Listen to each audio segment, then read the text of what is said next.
Hello and welcome to our panel discussion on the science of asbestos safety, why accreditation matters. My name is Brendan Moo and I'll be hosting today's discussion. Before we begin, I'd like to acknowledge the traditional owners of the land on which we gather today and pay our respects to elders past, present and emerging. So what is today's discussion all about? We're holding this panel discussion to mark National Asbestos Awareness Week in November. It's an important time to put the spotlight and raise awareness on asbestos, one of Australia's most widely used hazardous construction materials, until it was completely banned at the end of December 2003. Asbestos is known to cause cancer. Asbestos can be dangerous when damaged, disturbed or deteriorating, as microscopic fibres can become airborne and be easily inhaled. And this can cause fatal diseases including asbestosis, lung cancer and mesothelioma. Here are some alarming statistics on asbestos and its dangers. The Global Burden of Disease study estimates that around 4,400 Australians died from asbestos-related diseases in 2019.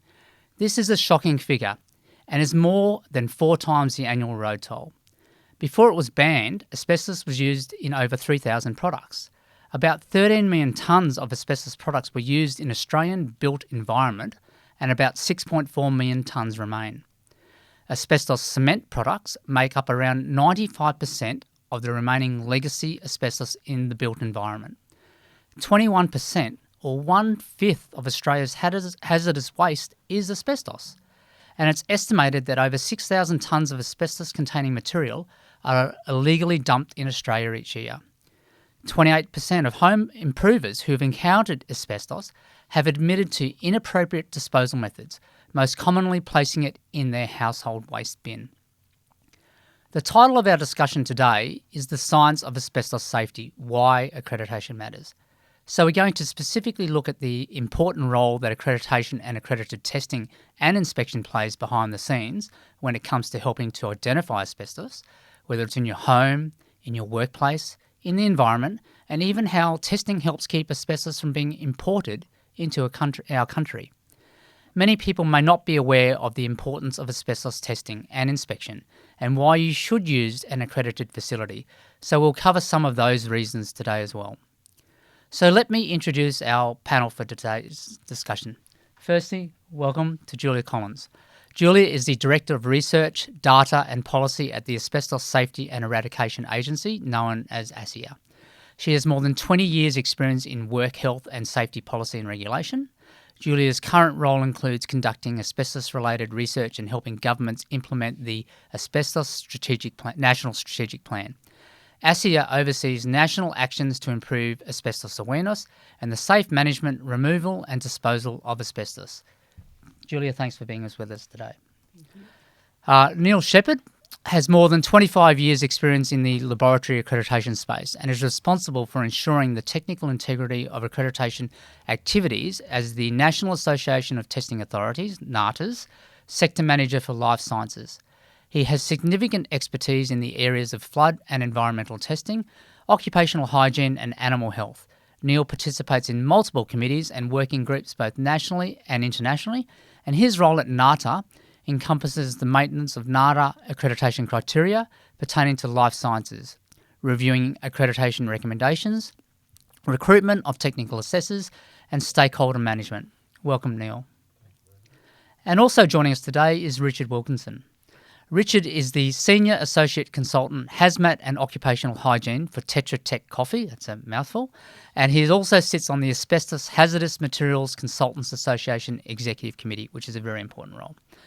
Richard is also a NATA volunteer, technical assessor for chemical testing, and he sits on the NATA Accreditation Advisory Committee for Asbestos and Occupational Hygiene. It's fair to say he's a specialist in the area of asbestos and asbestos testing. Richard is professionally qualified from the UK asbestos industry. He's a Safe Work New South Wales licensed asbestos assessor with more than 13 years' experience in risk assessment, asbestos and occupational hygiene consulting and analysis. And he has a deep knowledge of asbestos analysis, surveying, removal, and provides project management, technical leadership, business development, quality assurance, and risk-based solutions. He's a very, very busy man by the sounds of that. So National Asbestos Awareness Week will be marked this year from November 21 to 27. While it's great that we have a week to put the spotlight on asbestos safety, the truth is the issue of asbestos awareness and safety should be something we should always be thinking about. So, let's start with why asbestos awareness and safety matters and the important role testing plays. First to you, Julia. Why is National Asbestos Awareness Week important and why should we care? Thanks, Brendan, and welcome to everybody who's watching this webinar. If we think about it, even though in Australia asbestos has been banned for more than 20 years, there is still so much of it around in our built environment. And that's because Australia was one of the highest consumers of asbestos products in the world. So as Brendan mentioned earlier, we estimate there's still about 6.4 million tonnes of asbestos in our built environment. So the risk of exposure to asbestos fibres hasn't gone away. And also, when we mentioned the diseases, because of the long latency of asbestos diseases, 30 to 40 years, we're finding that a lot of the current disease deaths due to asbestos are related to the occupational exposures that occurred before we had the stringent health and safety laws that we have in place now. But we're finding that there is an increase in non-occupational deaths due to asbestos exposures. So we are concerned about those. So our focus is very much on homeowners, and particularly also with the increase in DIY, and renovations.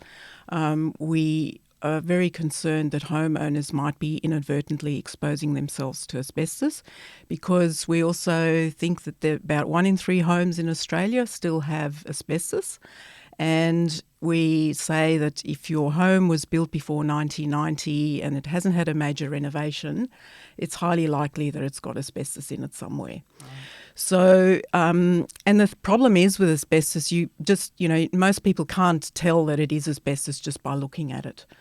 So every year in November, we focus a week to make people think of asbestos, and our theme is to think twice about asbestos. And it's not only just for homeowners, it's also to remind tradies that they, shouldn't be taking any shortcuts around asbestos. And this year, our message is particularly around illegal disposal, or, making sure that you dispose of asbestos properly, no matter how small the amount. You cannot throw it in your household bin.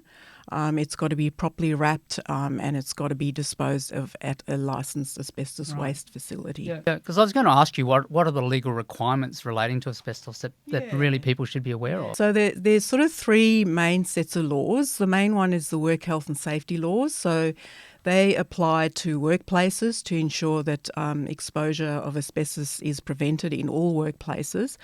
But it also includes residential properties when there's a contractor working at a home.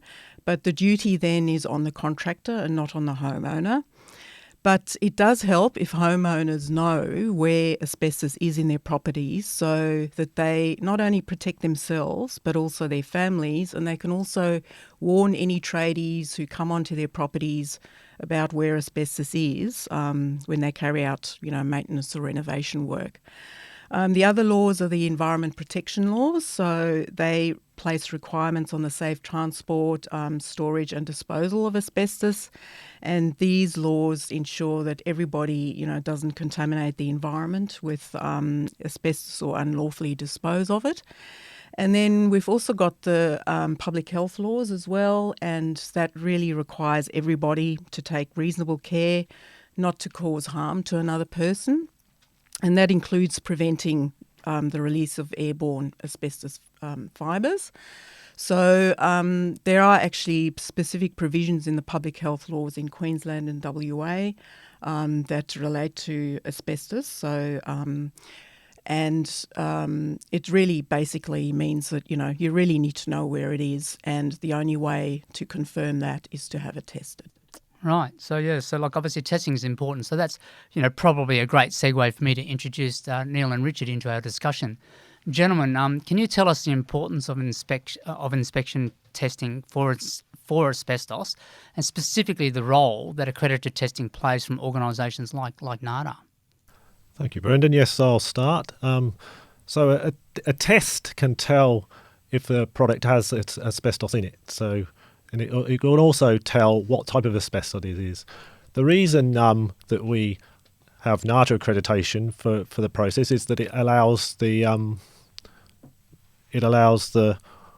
organisation to demonstrate they can meet the criteria for accreditation. So it covers the whole process from the start sample reception through to the end point when the report is released. So ultimately, a facility holding the accreditation issuing a test report will demonstrate to its customers that it's compliant with all the requirements for accreditation. And competent. It's competent to do the testing, yeah.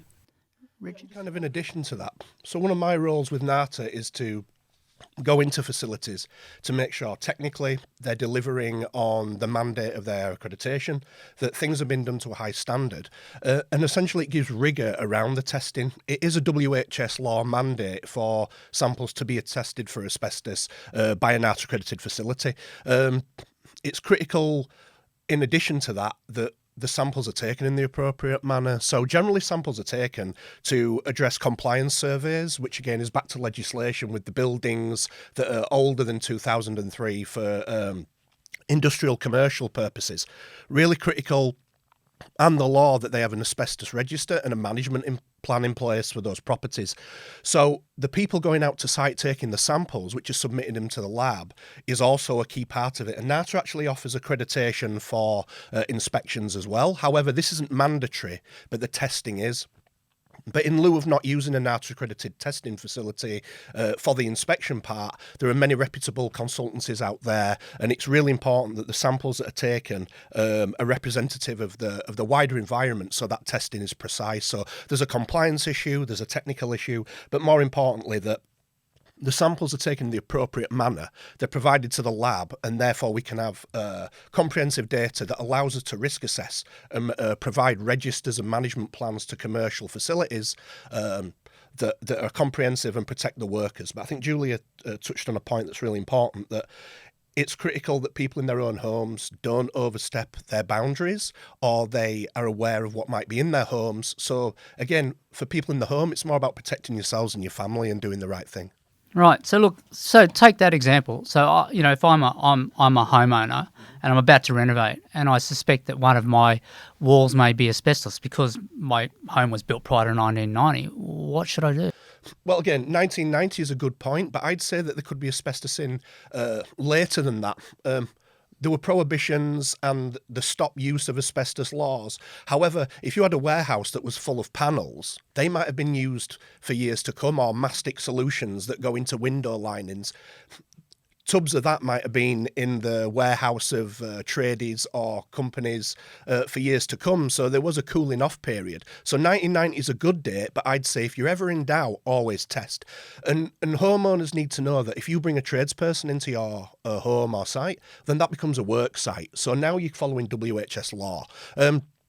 But the most important takeaway message is have the right people undertaking asbestos sampling and testing. And if you're going to do any renovation or any demolition, then there's a good chance asbestos could be there. And as an individual, if you're going to do that homeowner work yourself, get it tested. That's critical. But remember, as soon as you bring a tradesperson onto site, you're following WHS law. Right. So professional inspection and an accredited test, in a laboratory is the safest way, Neil? Yes, but not all laboratory testing is the same. What do you mean? How so? Well, if you use a NATA accredited facilities, you have an assurance that the organisation has been assessed by one of our technical assessors. So it's been a peer review of the competence of the laboratory. That is the only guarantee really that the facility is meeting the criteria for accreditation and is technically competent. And just on that, Richard is one of our technical assessors. I'd like to say thank you, Richard, on behalf of NATA for all the hard work you do, and to all technical assessors, because it really is the backbone of the process. Yeah, they do a very amazing job. As we find out, heroes who don't wear capes, really.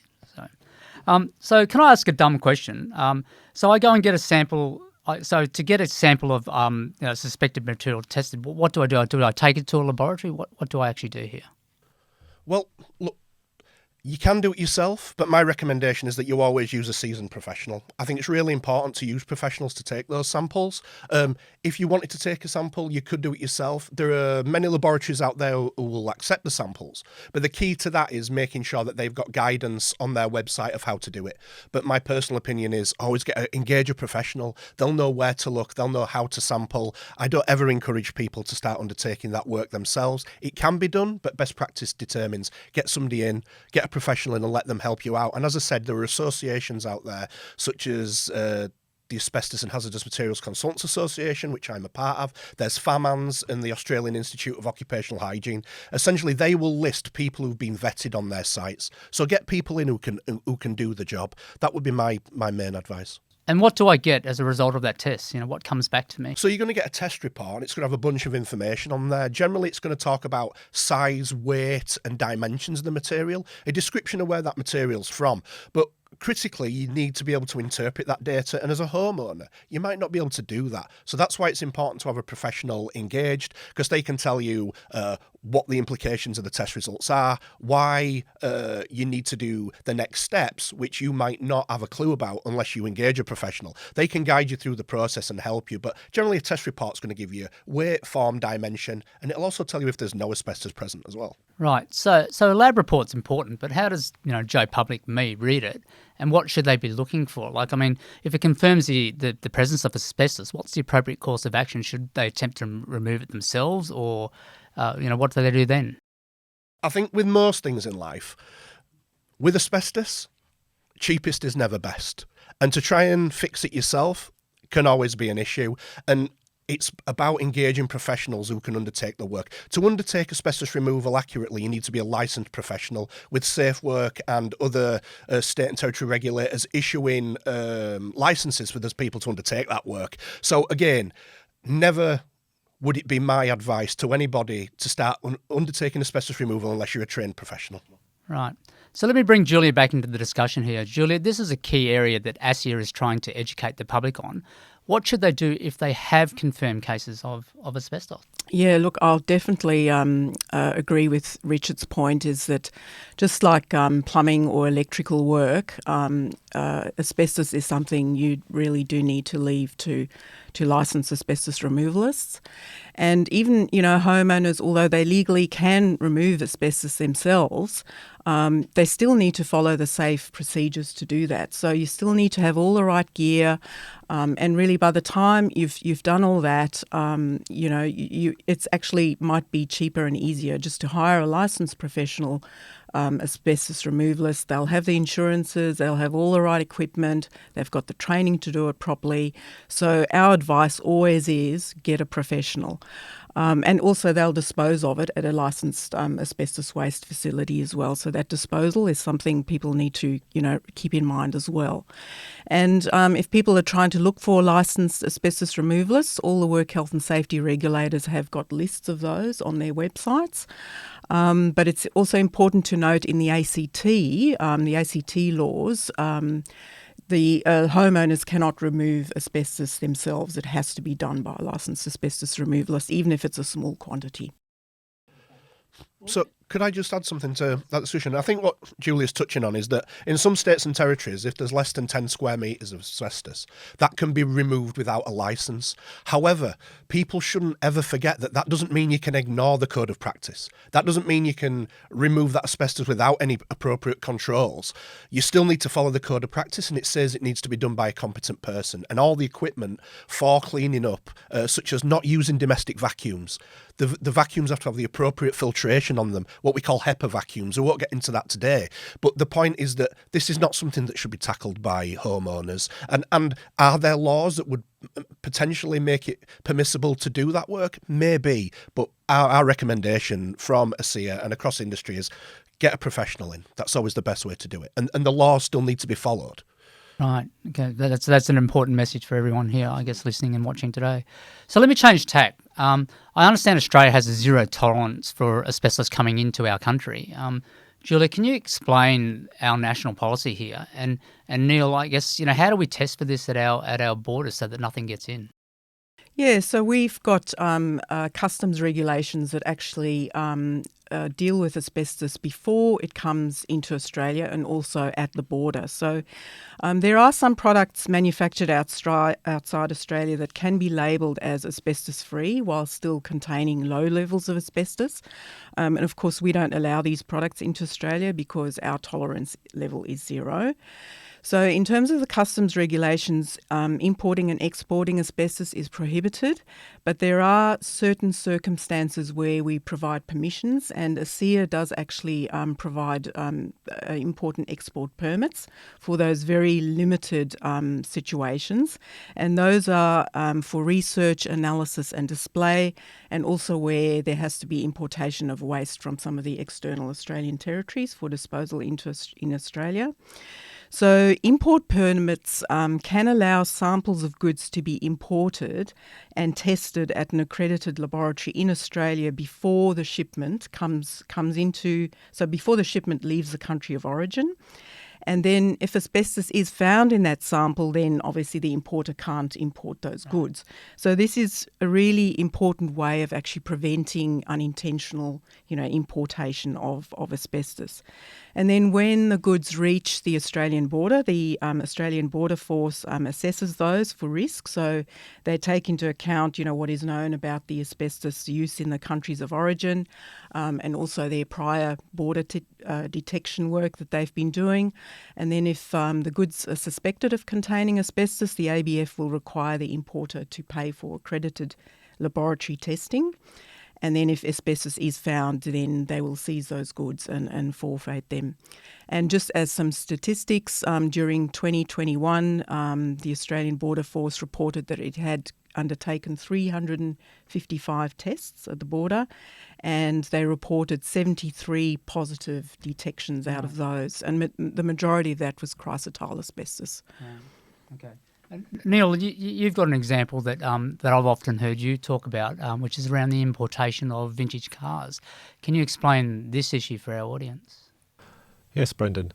I think I've lost count of the number of times that I've had an email or a phone call from someone who wants to import a car. And quite rightly, Border Force will ask the question of that importer, can you demonstrate if the product does have asbestos in it, so like brake pads or gaskets. Unfortunately, it's not really possible to test. I mean, it's a destructive test. If you take the gaskets out or you look at the brake pads and try and analyse them, I think you would damage them. So really, there's not much to do. You can't test for it. So the issue would be to replace them. So the message is pretty clear for anyone trying to import a vintage car: don't. Well, no, I think you just got to prepare. You've got to be prepare. You're going to have that question asked. You can get replacement parts. I mean, I don't often hear back from the people, so I'm assuming they do come in, but they just got to work. Yeah, the Border Force does report that the majority of their detections are actually vintage, older cars and vehicle parts. So as a practitioner, I can tell you that we get phone calls from panicking millionaires who've just imported vintage cars that need to be stripped in warehouses portside. You would see the furore that happens around that, and we're in there testing brake pads, clutches, gearboxes, linings to engines. You would be surprised how much asbestos you can find in a car, and the Americans used it liberally in a lot of their muscle cars, and there's a lot of that been brought in. So I've as a hazardous materials practitioner and a project manager, we have had a lot of people who are panicking border side who are now having vintage cars stripped border side, and it does happen. It's very expensive, but if you actually read the forms thoroughly, because I've looked to import a car myself, it does say clearly that you need to have had inspections done prior to. Now, are some of these things slipping through the cracks? They are, but the takeaway message is from that, you need to do your due diligence, as Neil said, because you'll absolutely get hammered portside if you get picked up. Yeah, and I guess, from a NATA's perspective, I mean, NATA's part of a global MRA with ILAC, so there are accreditation bodies in other parts of the world where these tests can also be taken by consumers before they import something in to get it at the other end, I guess, as well. Absolutely, and not to detract the discussion too much, but if you're doing anything like that and you're going to be importing anything where there are asbestos embargoes and there's potential for it to be in your product, then having your due diligence prior to purchase would be the best way to go. But obviously not everybody's got the knowledge that we've got. Yeah, of course. So look, today's discussion has been organised by NATA, the National Association of Testing Authorities, and NATA, provides obviously accreditation for inspection and testing of many products and services, and the role of accreditation can be thought of as a little bit like a hidden safety net for Australians. So why is accredited inspection and testing so important when it comes to asbestos? I think it's been my mantra today with the inspection process and the accreditation process for testing underpin the competence of the facilities. Without that, you don't necessarily know. There are facilities, accredited facilities and unaccredited facilities. The difference is that with those accredited facilities, you do have the knowledge that a third party has been there with technical experts such as Richard, and we've done a peer evaluation. A non-accredited facility. There will be non-accredited facilities out there, yes. So buyer beware? Buyer beware, absolutely. Okay. So look, a lot of what we've talked about today is around material samples of asbestos, especially around the home and or the workplace. But there are also tests for testing air particles for asbestos. Richard, this is an area of expertise for you. Can you elaborate on some of these tests for our audience? Yeah, of course. So as well as testing bulk samples or soils for asbestos as a composite part of those materials, while asbestos removal is going on or asbestos-related works, we can actually test the air with pumps and filters, which will take a volume of air, and from that volume of air we can analyse the filters and determine what the airborne concentration is for airborne particles. We're not actually looking for generally specifically asbestos, but anything that meets a geometric criteria that we class as respirable, those fibres that can get down into the lungs and get stuck there and generate biological changes in the body that can relate to sickness. Obviously, that's an issue. Generally, the main air monitoring that's going on out there is static sampling. Essentially, air monitors placed in strategic locations around removal works, asbestos removal works, as a control measure to check those controls. This air monitoring needs to be in place for friable asbestos removal. Well, what's friable? Friable in the basic sense means can be pulverised by hand pressure when dry. So materials that contain asbestos that can be pulverised quite easily, liberate those fibres that I discussed. In most states and territories, to undertake friable air monitoring, you need to be a licensed asbestos assessor. This is in all states and territories apart from Victoria, where they don't have those regulations, but you still need to be a fully trained, competent person. It's critical to point out as well that the control monitoring is there, as it speaks about, to determine have the controls during removal been adequate. We use that as a check and balance to say the work's being done appropriately. However, we have a second kind of testing, which is exposure monitoring, which means we have that filter in a worker's breathing zone, just for workers. Think of it of a goldfish bowl on your head or a diver's helmet. The filter sticks on the lapel, and therefore we can give occupational hygiene exposure advice on are people being affected by the work that they're undertaking by asbestos-related disease, and this is known as exposure monitoring. So we always then should be testing the air during asbestos removal. We've also spoken about taking your samples to a laboratory today. So do these accredited laboratories come to you, for example? Okay, so how this works is that, just to touch on the point that air monitoring needs to be undertaken and analysis needs to be undertaken by a NATA accredited laboratory. However, it's really important to understand that if the volume aspect, the bit of the air that we're capturing, if we can't validate that measurement, then just getting laboratory testing undertaken, those results mean nothing. We need to have the volume validated and we need to have the analysis validated. Some people just do the analysis bit and then pass those results on to consumers who can't pick that apart. The bottom line is, as a consumer, as a receiver of those results, you need to make sure that the volume has also been validated and accredited by NATA, as well as the results, and this is critical. So as I spoke about earlier, friable asbestos, we have to have air monitoring for that. But for bonded asbestos, there's also a discussion to say, do you need air monitoring for bonded? And what does bonded mean? Well, that's non-friable. It's material that's solidified in a matrix. Now, there's a misinterpretation out there that non-friable means no air monitoring. That's not accurate. If you go and read the Code of Practice, what it says is that It's not always required for non-friable works, but it may be required if there are stakeholders in the vicinity, such as other construction workers, demolition crews, the general public, schools, office buildings, pedestrian walkways. I struggle as a professional to think of many situations where those stakeholders are not in and around that work. So there is some circumnavigation of our regulations that bondage, you don't need air monitoring. I'd argue seldom is it the case that there's a scenario where you don't need it. And I think as an industry, we could be better on this. But best practice is, if any asbestos removal work or asbestos-related work is going on, you want air monitors running to make sure that those control measures that we've used are accurate. If you can't validate those, then there's a data gap. So the advice from me is it always required? Maybe not, but you should absolutely, as best practice, be doing it. And any organisation that's sizable and has any kind of reputation or wants to protect its own PI needs to be getting air monitoring for bonding removal work. So can the presence or absence of asbestos be confirmed without a laboratory test? So, in a word, no. As a professional, I can look at many materials and go, that's definitely got asbestos in it.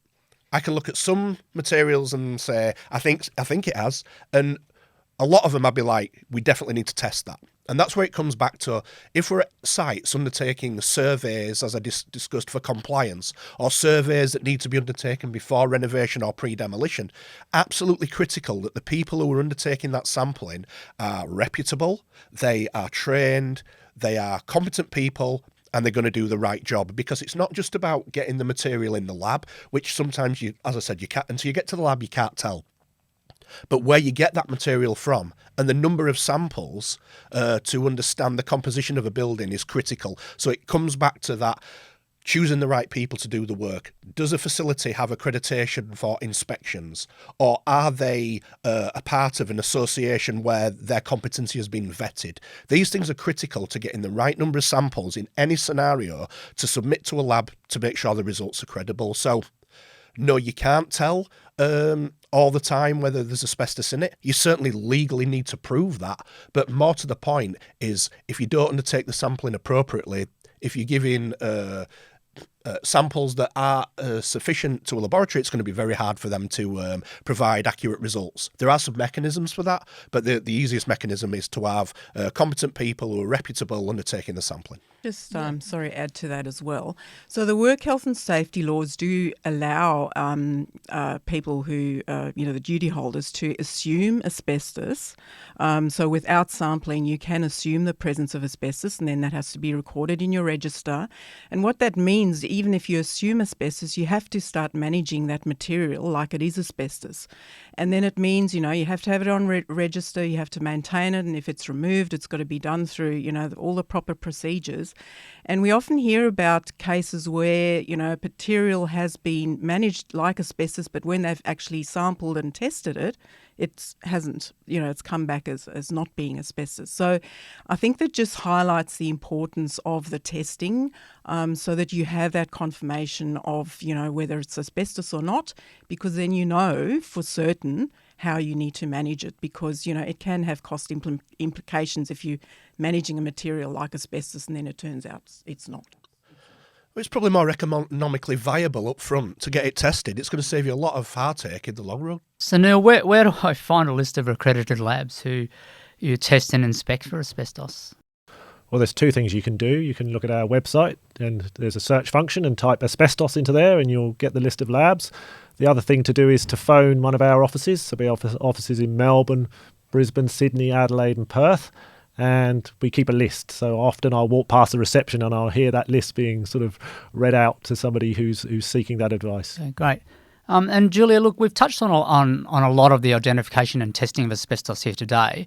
But once you've confirmed asbestos exists, you need to think about its safe removal. Can you talk a little bit more about this? Yes, so the property owner or manager needs to make decisions on how to manage the asbestos material based on the level of risk it poses. So that's in terms of its condition, or in terms of its disturbance potential, the potential for it to release asbestos fibres. So, for example, if there's asbestos material is sealed or it's painted and it's not damaged or deteriorating, then it could be best to just leave it alone and monitor its condition. But if you have an area, that where it is likely to be disturbed or it is damaged, then yes, you need to get you need to remove it and get a licensed asbestos removalist to do that. And the other thing I think people also need to think about is if they live in areas, there are a risk of disasters such as fires, floods, and cyclones, and really that's probably the whole of Australia at the moment. Exactly.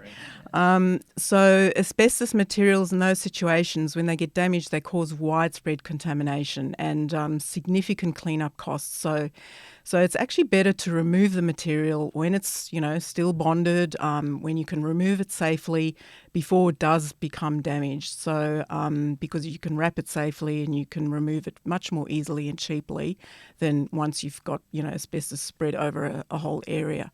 And I think we've had some estimates where it can be up to 10 times more expensive to remove or to clean up contamination versus removing it when it hasn't been damaged. So so that's our advice. Okay. So any final thoughts on the key messages for everyone watching our discussion today? Like, for instance, what do I do if I think I've been exposed to asbestos? Our main message is really know where asbestos could be in your property. And on ASEA's website, we've got, some nice diagrams of houses where it actually shows you where asbestos can often be found. Get the material tested and always take care around asbestos to prevent disturbing it or, releasing asbestos fibres. And if you do believe that you have been exposed, whether it's at work, in the home or in the community, you can register your details with ASEA's National Asbestos Exposure Register, and that data is stored securely and it can be accessed by you, in future if you need to recall the details. Okay, good. That's good advice. So look, thank you for joining us for today's discussion on the science of asbestos safety and why accredited testing matters. I hope you've learnt something from today's discussion. I certainly have. It's crucial we continue to raise awareness about this important issue, and it's important to understand the role of accredited testing and inspection of asbestos. Thank you, Julia Collins, Neil Shepherd and Richard Wilkinson for being with us here today for a thought-provoking discussion. If you would like more information, please visit ASEA's website. That's asbestossafety.gov.au. So that's asbestossafety.gov.au. And for more information on accredited testing, including where to find an accredited laboratory, visit NATA's website. That's nata.com.au. nata.com.au. And please don't forget to follow NATA's social channels.